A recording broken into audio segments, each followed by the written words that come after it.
मेरे प्रियाना हरियाणा वासियों,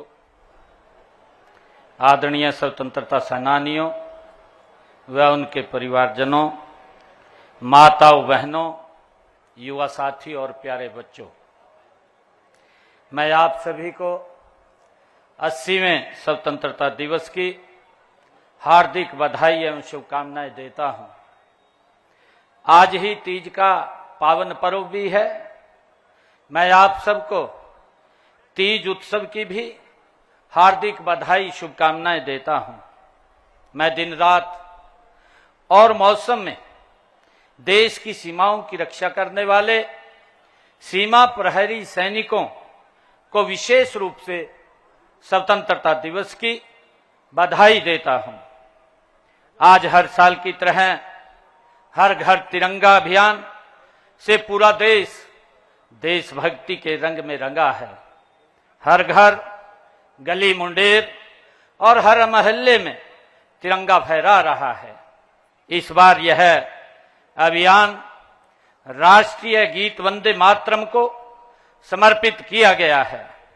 गुलामी की जंजीरों को तोड़ने का साहस व शक्ति देने वाले इस गीत की रचना 150 वर्ष पूर्व हो चुके हैं।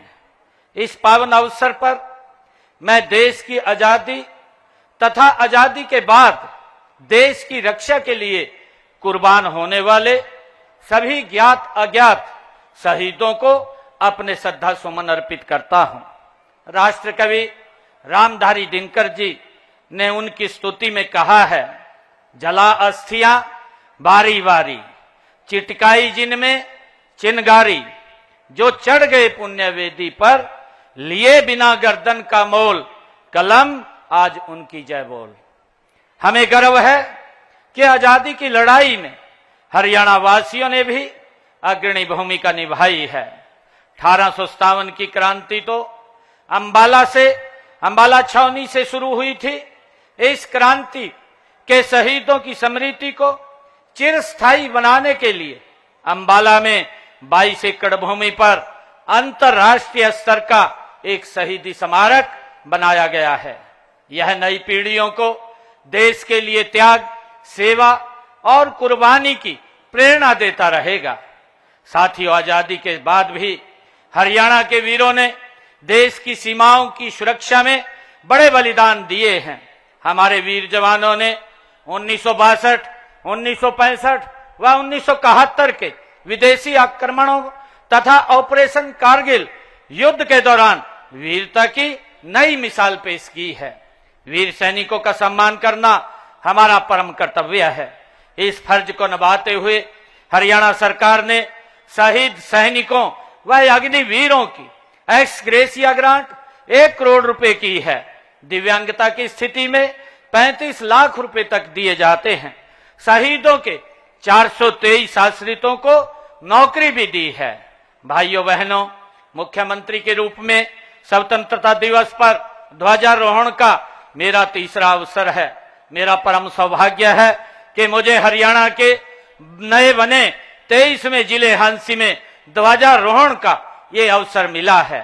मैं यहाँ के नागरिकों को जिला बनने की हार्दिक बधाई और शुभकामनाएं देता हूँ। हमने हांसी को विकसित क्षेत्र बनाने के लिए इसे जिला बनाया है। इस जिले में प्रशासनिक कार्यों के सुचारू संचालन के लिए अब तक 471 पद स्वीकृत किए गए हैं। यहाँ के 50 बिस्तर वाले अस्पताल को अपग्रेड करके 100 बिस्तर का बनाया है। विकास कार्यों को गति देने के लिए लोक निर्माण विभाग के नए मंडल और उपमंडल स्थापित किए गए हैं।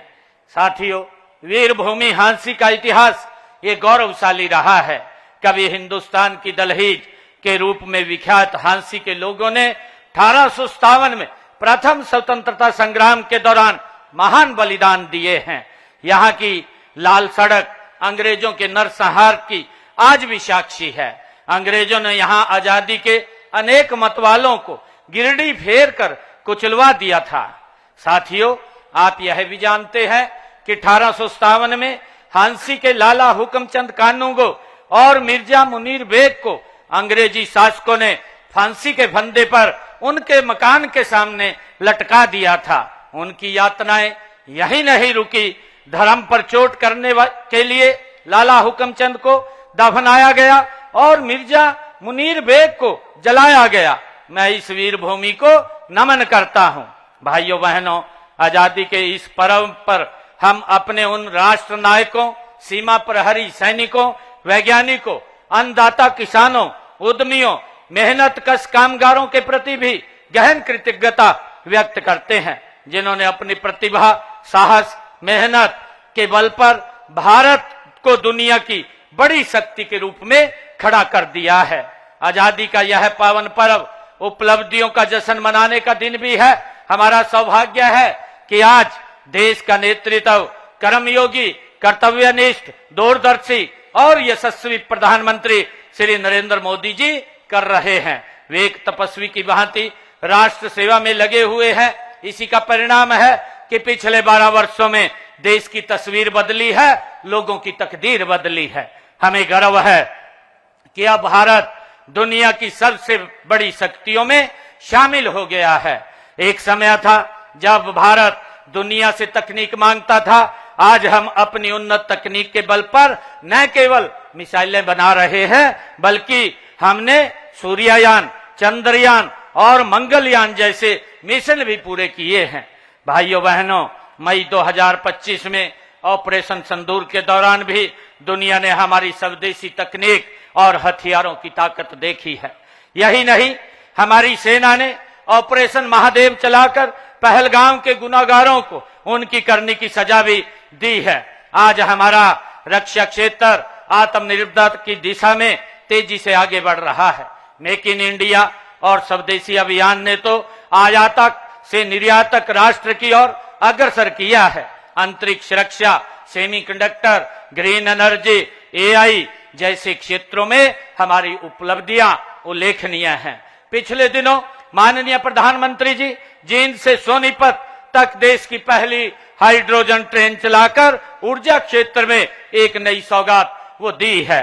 साथियों, माननीय प्रधानमंत्री जी ने अमेरिका इराक युद्ध से उपजे संकट के समय पेट्रोलियम पदार्थों पर एक्साइज ड्यूटी घटाकर जनता को बड़ी राहत दी है।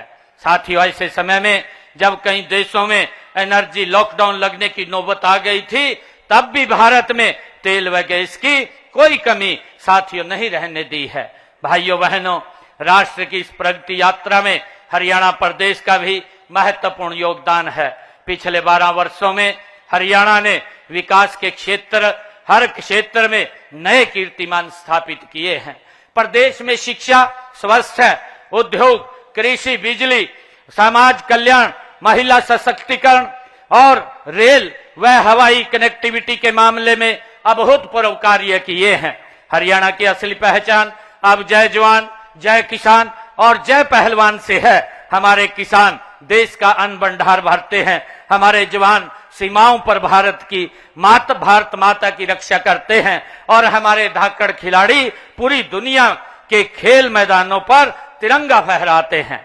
पिछले दिनों ग्लासगो में संपन्न राष्ट्रमंडलों खेलों में देश का गौरव बढ़ाने वाले खिलाड़ियों को भी मैं अभिनंदन करता हूं। देश का साथियों, हमें गर्व है कि इन खेलों में हरियाणा ने 23 खिलाड़ियों ने देश का प्रतिनिधित्व किया और अपने दमखम पर कौशल से साथियों 10 पदक देश की झोली में डाले हैं। इनमें 7 स्वर्ण पदक साथियों शामिल हैं। मुझे यह बताते हुए खुशी है कि हरियाणा 3,90,000 रुपए प्रति व्यक्ति आय के साथ देश के बड़े राज्यों में प्रथम स्थान पर है। इसके साथ ही हरियाणा प्रति व्यक्ति आय जीएसटी संग्रहण में देश में प्रथम स्थान पर है। State ease of doing business ranking में हरियाणा टॉप अचीवर कैटेगरी में शामिल है। उद्योगों को लॉजिस्टिक सुविधा देने में हरियाणा देश में दूसरे स्थान पर, उत्तर भारत में साथियों पहले स्थान पर है। इसी तरह हरियाणा का क्षेत्र देश के क्षेत्रफल का मात्र 1.34% है, लेकिन आज देश की जीडीपी में हमारा योगदान 3.7% है। साथियों, हम सब जानते हैं कि दशकों तक सत्ताएं बदली, लेकिन व्यवस्था नहीं बदली है। आम आदमी पहले सरकारी दफ्तरों के चक्कर काटता रहता था, भेदभाव का शिकार होता था। हमने पिछले लगभग 12 वर्षों में प्रदेश की जनता को उस लटकाने भटकाने वाली व्यवस्था से मुक्ति दिलाई है। अब सेवाओं व योजनाओं के लाभ लोगों के घर द्वार पर साथियों मिल रहे हैं। हमारी कथनी और करनी में कोई अंतर नहीं है। हमने गत विधानसभा चुनावों के दौरान अपने संकल्प पत्र में 217 संकल्प लिए थे। उनमें से 70 संकल्पों को हमने पिछले 1.5 वर्ष में पूरा कर लिया है और 147 संकल्पों पर गति से काम जारी है। साथियों, भ्रष्टाचार रूपी दीमक जो हमारे प्रदेश को खोखला कर रहा था, उस पर हमने कड़ी चोट की है। हमने ई गवर्नेंस का एक ऐसा नया अनूठा मॉडल बनाया है जिसने बिचौलियों की दुकानें बंद कर दी हैं। साथियों, आपको याद होगा वह दौर जब नौकरियों के लिए पर्ची और खर्ची चलती थी, जब योग्यता रद्दी की टोकरी में डाल दी जाती थी। लेकिन साथियों, आज हमारी बिना खर्ची बिना पर्ची के नौकरी देने की नीति, ऑनलाइन रजिस्ट्री, पारदर्शी ऑनलाइन ट्रांसफर पॉलिसी, पढ़ी लिखी पंचायतें और अंत्योदय अभियान की चर्चा आज पूरे देश में हो रही है। यह नए हरियाणा की नई तस्वीर है। मैं माननीय प्रधानमंत्री जी का भी आज आभार व्यक्त करता हूं कि उन्होंने युवाओं के मनोबल को ऊंचा करने के लिए लोक परीक्षा संशोधन अधिनियम 2026 को लागू किया है। इसमें दोषी को 10 साल तक कठोर सजा तथा 10 करोड़ रुपए का जुर्माने का प्रावधान इसमें किया है। हमने हरियाणा में भी पेपर लीक व नकल जैसी बुराइयों को रोकने के लिए हरियाणा लोक परीक्षा अधिनियम 2021 को लागू किया हुआ है। माननीय प्रधानमंत्री जी ने युवा शक्ति को विकसित राष्ट्र की असली ताकत माना है। इसीलिए उन्होंने पूरे प्रदेश में विकसित भारत संकल्प के लिए नशा मुक्त युवा अभियान चलाया है। हमने हरियाणा में भी पिछले कुछ वर्षों से हरियाणा उदय कार्यक्रम के माध्यम से जन जन तक नशा मुक्त हरियाणा का संदेश दिया है। इसके लिए सभी जिलों में हमने मैराथन, साइक्लोथॉन, राहगिरी कार्यक्रम, सेमिनार आयोजित किए गए हैं। साथ ही नशा तस्करों के खिलाफ भी कड़ी कार्रवाई की गई है। साथियों, हमने युवाओं की प्रतिभा और योग्यता का सम्मान करते हुए लगभग 12 वर्षों में बिना खर्ची पर्ची के 2 लाख से अधिक युवाओं को नौकरियां दी हैं। पिछले 1.5 वर्षों में ही लगभग 43,000 नौकरियां दी जा चुकी हैं। साथियों, हमने केवल सरकारी नौकरी ही नहीं बल्कि रोजगार सुरक्षा पर भी काम किया है। हमने कानून बनाकर हरियाणा कौशल रोजगार निगम के तहत कार्यरत युवाओं के भविष्य को सुरक्षित किया है। युवा साथियों, प्रदेश के युवाओं को रोजगार सक्षम बनाने के लिए 1,56,000 युवाओं को कौशल प्रशिक्षण भी दिया गया है। डंकी रूट की समस्या को खत्म करने के लिए एक कानून बनाया गया है। इसका उद्देश्य ट्रैवल एजेंटों के अवैध और धोखाधड़ी पूर्ण लेन देन की जांच पर उनका अंकुश लगाना है। साथियों, हमने विदेशों में युवाओं को रोजगार व शिक्षा पाने के लिए मदद के लिए विदेश सहयोग विभाग बनाया है। हम चाहते हैं हमारा युवा रोजगार पाने के साथ साथ रोजगार देने वाला भी बने और इसी दिशा में हमने हाल में ही नई हरियाणा प्रगतिशील MSME एवं निर्यातक संवर्धन नीति 2026 बनाई है। इसका लक्ष्य 55,000 करोड़ रुपए से अधिक निवेश लाना है तथा 5 लाख से अधिक नए रोजगार सृजित करना है। भाइयों बहनों, अन्नदाता हमारी नीतियों के केंद्र में है। हम माननीय प्रधानमंत्री नरेंद्र मोदी जी के कुशल मार्गदर्शन में विजन 2047 हरित क्रांति 2.0 के संकल्प के साथ आगे बढ़ रहे हैं। हमें खेती के एक ऐसा मॉडल पर काम कर रहे हैं जिससे किसान की आय बढ़े, मिट्टी की उपजाऊ शक्ति बनी रहे, पर्यावरण की रक्षा हो और लोगों तक शुद्ध एवं पौष्टिक अन्न पहुंचे। इसके लिए हम कृषि विविधीकरण करने और बड़े पैमाने पर प्राकृतिक खेती को बढ़ावा देने के लिए किसानों को प्रोत्साहित कर रहे हैं। साथियों, हरियाणा के लगभग 24,000 किसानों ने 44,000 एकड़ भूमि पर प्राकृतिक खेती को अपनाया है। यह हरियाणा के किसान के बदलते विश्वास, बदलती सोच और खेती से सुनहरे भविष्य की कहानी है। साथियों, आज डिजिटल तकनीक ने खेती को बदल दिया है। हमने ड्रोन, रिमोट सेंसिंग, AI आधारित निर्णय प्रणाली और डिजिटल खेती जैसे नवाचारों को किसान भाइयों तक पहुंचाने का काम किया है। साथियों, आज हरियाणा देश का एक ऐसा मात्र राज्य है जहां किसानों की 24 फसलों की खरीद MSP पर की जा रही है। अब तक 12 लाख किसानों के खातों में फसल खरीद के सीधे 1,68,000 करोड़ रुपए डाले जा चुके हैं। हमने पिछले लगभग 12 सालों में किसानों को फसल खराबे के मुआवजे के रूप में 16,000 करोड़ रुपए दिए हैं। साथियों, इसके अलावा कृषि भूमि पट्टा एक्ट लागू करके हमने पट्टेदार किसानों और भूमि मालिकों के बीच विश्वास बहाल किया है। हमने किसानों को नकली खाद, बीज और कीटनाशक बेचने वालों से बचाने के लिए कानून बनाया है। मुझे गर्व है कि हमारे प्रगतिशील किसान भाइयों ने सब्जी व फलों की खेती करने के लिए net house, poly house, high tech green net house आदि आधुनिक तकनीकों को अपनाया है। भाइयों बहनों, हमारी सरकार का लक्ष्य है कि विकास का लाभ समाज के अंतिम व्यक्ति तक पहुंचे। हम माननीय प्रधानमंत्री नरेंद्र मोदी जी के कुशल मार्गदर्शन में सबका साथ, सबका विकास के मंत्र को लेकर के आगे बढ़ रहे हैं। हमने अनुसूचित जातियों में अब तक वंचित रह गए लोगों को उनका अधिकार दिया है। पिछड़ा वर्ग की क्रीमी लेयर आय सीमा को 6 लाख रुपए से बढ़ा करके 8 लाख रुपए किया है। पिछड़ा वर्ग बी को पंचायती राज संस्थाओं व शहरी स्थानीय निकायों में आरक्षण दे करके हमने उन्हें राजनीतिक रूप से सशक्त बनाया है। अब गरीब परिवार को अपनी बेटियों की शादी की चिंता नहीं करनी पड़ेगी। उन्हें मुख्यमंत्री विवाह सगन योजना के तहत 71,000 रुपए तक सगन राशि दी जाती है। गरीब के सिर पर अपनी छत हो, यह सपना पूरा करने के लिए प्रधानमंत्री आवास योजना के तहत 1,56,000 मकान दिए हैं। साथ ही मुख्यमंत्री आवास योजना के तहत शहरों व गांवों में लगभग 32,000 गरीब परिवारों को प्लाट भी दिए हैं। साथियों, हमने सामाजिक सुरक्षा पेंशन बढ़ा करके 3,200 रुपए मासिक कर दी है।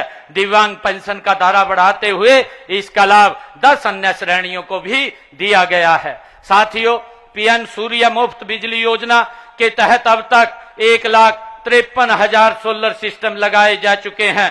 दयालु योजना के तहत 83,536 परिवारों को 3,152 करोड़ रुपए की आर्थिक सहायता भी दी जा चुकी है। प्यारे प्रदेशवासियों, शिक्षा, खेल, स्वास्थ्य के क्षेत्र में हमने ऐतिहासिक कार्य किए हैं। हर 20 किलोमीटर पर एक कॉलेज तथा हर 10 किलोमीटर पर एक पीएम श्री या संस्कृत मॉडल स्कूल स्थापित किया है। खेलों का जिक्र होते ही हरियाणा का सीना साथियों चौड़ा हो जाता है। मैंने पहले ही ग्लासगो राष्ट्रमंडल खेलों की उपलब्धियों का जिक्र किया है। इससे पहले हमारे खिलाड़ियों ने पेरिस ओलंपिक 2024 में देश द्वारा जीते गए 6 में से 5 पदक साथियों जीते थे और टोक्यो ओलंपिक 2020 में भी साथियों भारत द्वारा जीते गए 7 पदकों में से 4 पदक हरियाणा के खिलाड़ियों ने जीते थे। इसी तरह राष्ट्रीय व अंतर्राष्ट्रीय प्रतियोगिताओं में हमारे खिलाड़ियों ने अपनी प्रतिभा का लोहा मनवाया है। साथियों, इन उपलब्धियों का श्रेय हमारे खिलाड़ियों की अथक मेहनत, उनके माता पिता के त्याग और हमारी सरकार की खेल नीति को भी जाता है। साथियों, इस नीति के तहत हम पदक विजेता खिलाड़ियों को 6 करोड़ रुपए तक नगद इनाम और सरकारी नौकरी देते हैं। हम खेलों के लिए अति आधुनिक इंफ्रास्ट्रक्चर विकसित कर रहे हैं। हम देश के माननीय प्रधानमंत्री जी के फिट इंडिया विजन को साकार करने के लिए हर गांव में जिम खोल रहे हैं। अब तक ग्रामीण क्षेत्रों में 382 इंडोर जिम खोले जा चुके हैं। स्वास्थ्य के क्षेत्र में हमारी उपलब्धियां साथियों सराहनीय रही हैं। आज प्रदेश में 18 मेडिकल कॉलेज हैं, जिनमें से 12 पिछले 12 वर्षों में बने हैं। इसके अलावा 5 मेडिकल कॉलेज निर्माणाधीन हैं। जज्जर स्थित एम्स के परिसर में राष्ट्रीय कैंसर संस्थान स्थापित हुआ है तथा जिला रेवाड़ी के एम्स स्थापित हो रहा है। साथियों, हर नागरिक की सेहत का ख्याल रखने के लिए हम आधुनिक अस्पताल और मुफ्त इलाज उपलब्ध करवा रहे हैं।